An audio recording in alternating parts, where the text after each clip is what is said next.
Henry R. Mockingbird. You're the host with the mustache.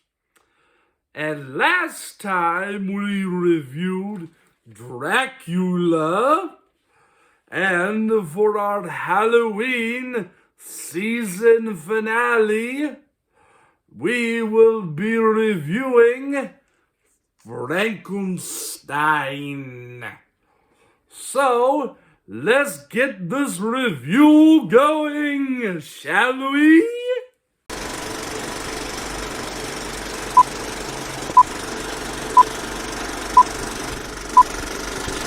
The film is about a mad scientist named Dr. Henry Frankenstein, who attempts to bring life into a creature by stitching old body parts together. How does he do this? Oh, with science, of course. Yes, that and the help of his hunchback assistant, Fritz. They are, of course, successful in animating the monster. But unfortunately, it escapes into the countryside and wreaks havoc. It's up to Dr. Henry Frankenstein to confront his own creation face to face. So, what does your host think of this movie? Well, I'll tell you. Well, I like it. The film literally starts with Edward Van Sloan walking up on a stage wearing a tuxedo and introducing the audience to the symphony of horrors they are about to endure.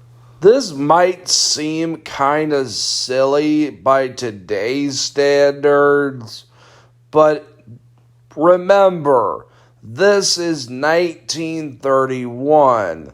Audiences have not quite seen anything like this. It would give people who are faint or get scared easily a chance to get the hell out of the theater. After this scene and after the credits, we get a scene of Dr. Henry Frankenstein and his assistant Fritz digging up old body parts and grave robbing. We also have another scene in where Fritz breaks into the professor's lab and steals a brain. But unfortunately, he drops the jar containing the brain like a freaking idiot and goes for the abnormal brain. The climax of the movie consists of an angry mob.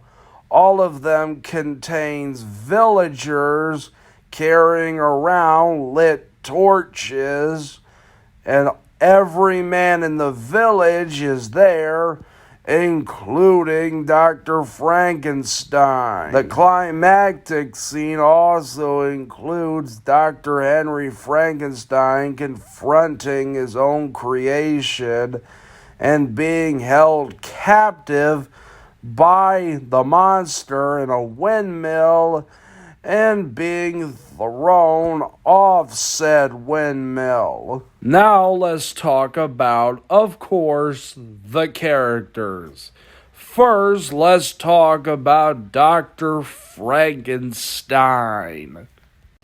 Specifically, Dr. Henry Frankenstein, the original mad scientist. He often walks the tightrope between being a genius and madness. No joke, guys. You believe pretty much everything he says. He's played by Colin Clyde. His performance draws you in and keeps you wanting to watch him. And whenever you think of Dr. Frankenstein, he's the one you think of. And then there's his professor, Dr. Waldman, played by Edward Van Sloan, who was also Van Helsing in Dracula. And speaking of recycled actors, we have Dwight Fry playing Fritz, who was also Renfield in Dracula. Fritz is Dr. Frankenstein's hunchbacked assistant. And I know what a lot of you might be wondering.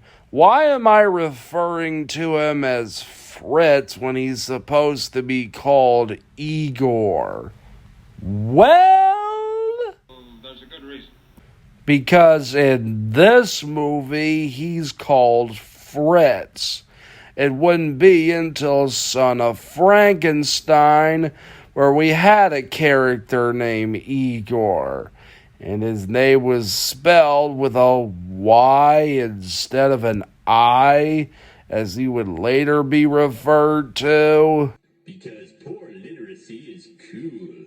Now it's time for the star of the movie, the monster, who's not really a monster. He's just as frightened of the people around him as they are of him.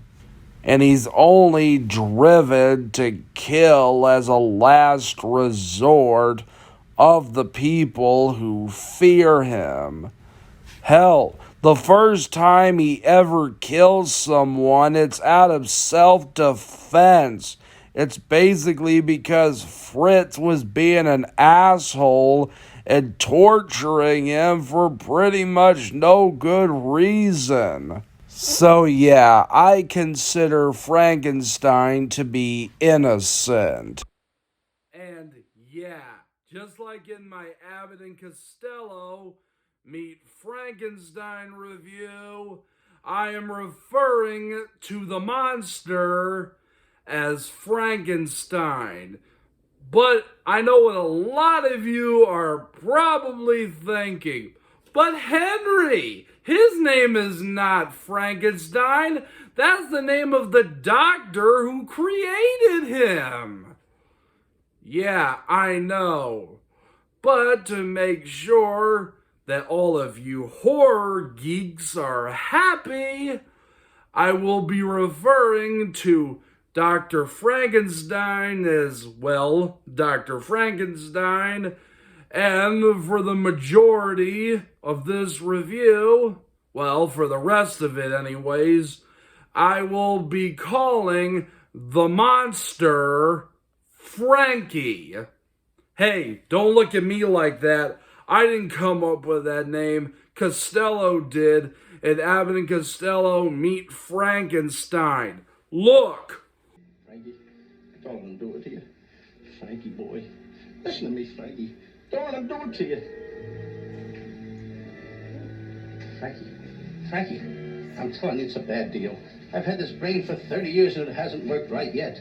So, Frankie was originally supposed to be played by Bela Lugosi, who had previous success playing Dracula, but he turned it down basically because he did not want to be covered in makeup. In his words, "I was a star in my country, and I will not be a scarecrow over here." Boy, did he ever regret it. He would later go on to play Frankie in Frankenstein Meets the Wolfman. So here, Frankie Boy is played by Boris Karloff, who was not mentioned in the opening credits, but was mentioned in the end credits, who was also the mute butler in The Old Dark House, another movie I reviewed for a Halloween special. And this film was successful enough to get 6 sequels, including Bride of Frankenstein, Son of Frankenstein, Ghost of Frankenstein, Frankenstein Meets the Wolfman, House of Frankenstein, and House of Dracula. So you know what that means. Franchise. The film was based on a book by the same name by Mary Shelley. And the film itself was directed by James Whale, who also directed the film's sequel, Bride of Frankenstein, as well as The Invisible Man, and again, The Old Dark House. There are a couple of plot holes with this movie. Like, how did Dr. Frankenstein not read the label on the brain jar that says abnormal brain? And it is rather slow in the scenes where Frankie is not in them. And there were 2 scenes that were either censored or cut altogether in several different states, including Massachusetts, Pennsylvania, and New York. One of the scenes includes Frankie meeting a girl named Maria, and they both start throwing flowers into the lake. And Frankie loses his flowers. So thinking that Maria will float like the flowers, she throws her in. Another scene includes a bit of dialogue in where after Dr. Frankenstein says it's alive, he says this. In the name of God, I know what it feels like to be God. This line was obviously cut because people thought it was sacrilegious. It wouldn't be until the 1980s where both of these scenes were discovered by the British National Film Archive. And all the censored scenes would be put back into the film and restored to its former glory. And another problem with this movie is this misleading poster, which would suggest that the monster is kaiju size and is shooting lasers out of his eyes. Where the hell does that movie exist?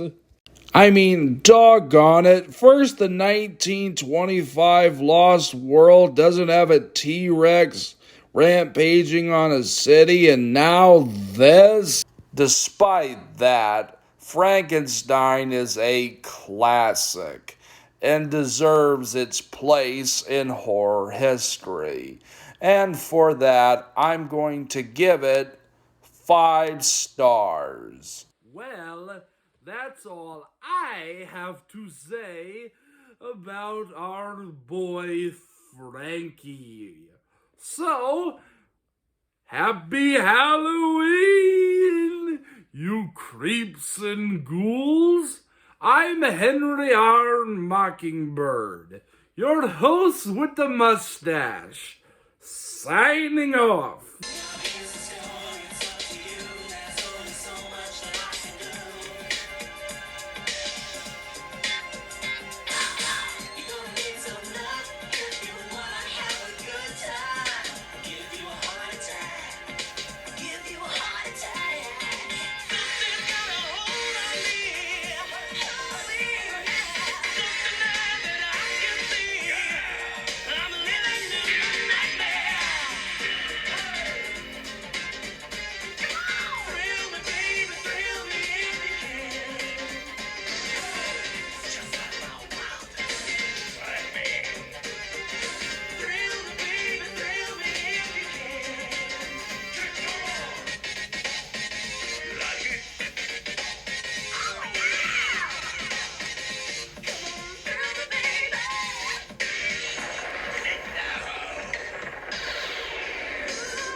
Like, and subscribe to the channel and ring bell for future uploads. If you like to make a movie request on this channel, do so in the comment section below.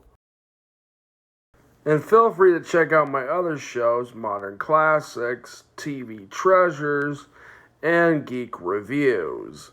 And check out my editorials. Check me out on Vimeo.